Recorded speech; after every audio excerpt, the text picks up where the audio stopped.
On February 9, 2004, a college student crashed her car on a quiet road in rural New Hampshire. A passing bus driver stopped to check on her and offered to call the police. She refused, saying she had already called for help. But when officers arrived just minutes later, she was gone. No one saw her leave. No one saw where she went. And nearly 2 decades later, no one knows what happened to her. At the time, Maura Murray was a 21-year-old nursing student at the University of Massachusetts Amherst.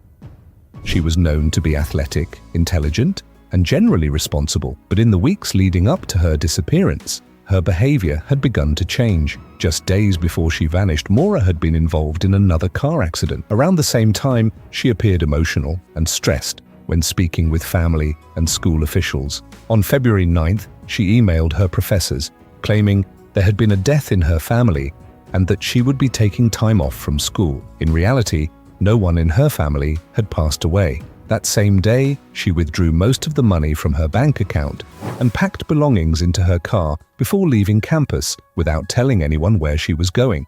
That evening, while driving through the town of Haverhill, New Hampshire, Maura lost control of her vehicle and crashed into a snowbank along a sharp curve in the road. A local bus driver named Butch Atwood saw the crash and stopped to help. He later told investigators that Maura appeared shaken but not seriously injured. She asked him not to call the police, insisting she had already contacted roadside assistance.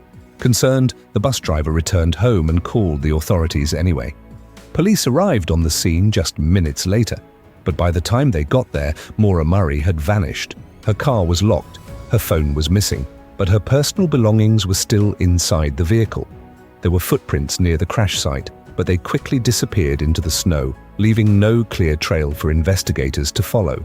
Search teams combed through the surrounding woods and roads. Police dogs were brought in to track her scent, but they lost it shortly after picking it up, suggesting she may have entered another vehicle.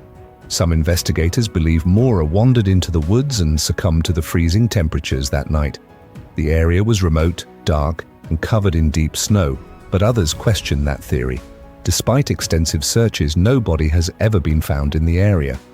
Another theory suggests that Maura accepted a ride from a passing motorist after the crash. This would explain how she disappeared so quickly after police were called. However, no driver has ever come forward, and no witnesses reported seeing her get into another vehicle. There is also the possibility that Maura planned to disappear intentionally. Her actions earlier that day, withdrawing cash, packing belongings, and emailing professors, suggest she may have been preparing to leave her life behind. But if she had planned to disappear, why crash her car on a remote road? And why has there never been a confirmed sighting of her in the years since? Over time, the disappearance of Maura Murray has become one of the most widely discussed missing person cases in the United States. Online investigators, documentaries, and law enforcement agencies have all attempted to piece together what happened during the short window between the bus driver's phone call and the police arriving. Yet despite years of searching and countless theories, the truth remains unknown. It's been more than 20 years since Maura Murray was last seen on that quiet New Hampshire road.